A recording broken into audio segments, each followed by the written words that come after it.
Cześć pozytywni kucharze, witam Was serdecznie w Pozytywnej Kuchni.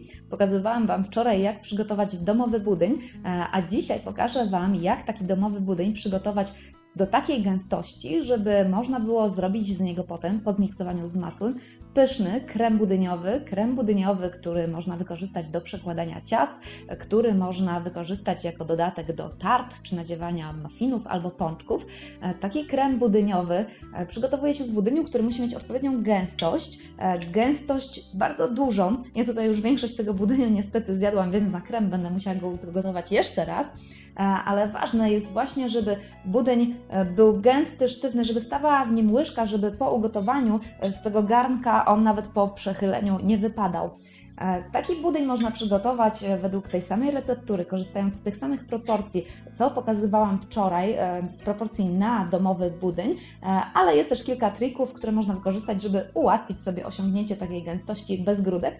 Także zapraszam Was serdecznie, żebyście zobaczyli, jak taki budyń na krem przygotować i zobaczcie też na pozytywnakuchnia.pl więcej przepisów kulinarnych i porad.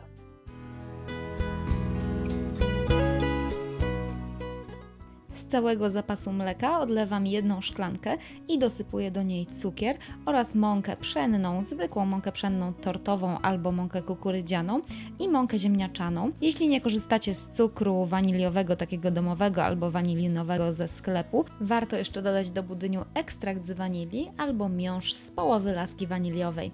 Wszystko trzeba bardzo dokładnie wymieszać, rozcierając ewentualne grudki. Można też zamiast mąki pszennej albo mąki kukurydzianej wykorzystać w tym momencie, dodając do szklanki mleka 2 żółtka.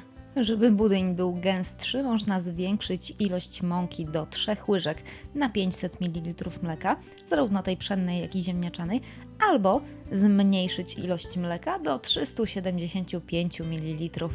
Pozostałe mleko trzeba zagotować na dużym ogniu, a kiedy tylko zacznie bulgotać, trzeba dolać pozostałe mleko ze szklanki wymieszane z cukrem i mąkami i bardzo intensywnie mieszając, znowu zagotować, następnie zmniejszyć ogień i gotować aż do zgęstnienia, oczywiście mieszając intensywnie, żeby rozcierać ewentualne grudki. To bardzo ważne, zwłaszcza w przypadku mąki kukurydzianej, żeby nie gotować budyniu zbyt długo, bo pomimo tego, że zgęstnieje, to potem, kiedy będzie stygł, zrobi się rzadszy.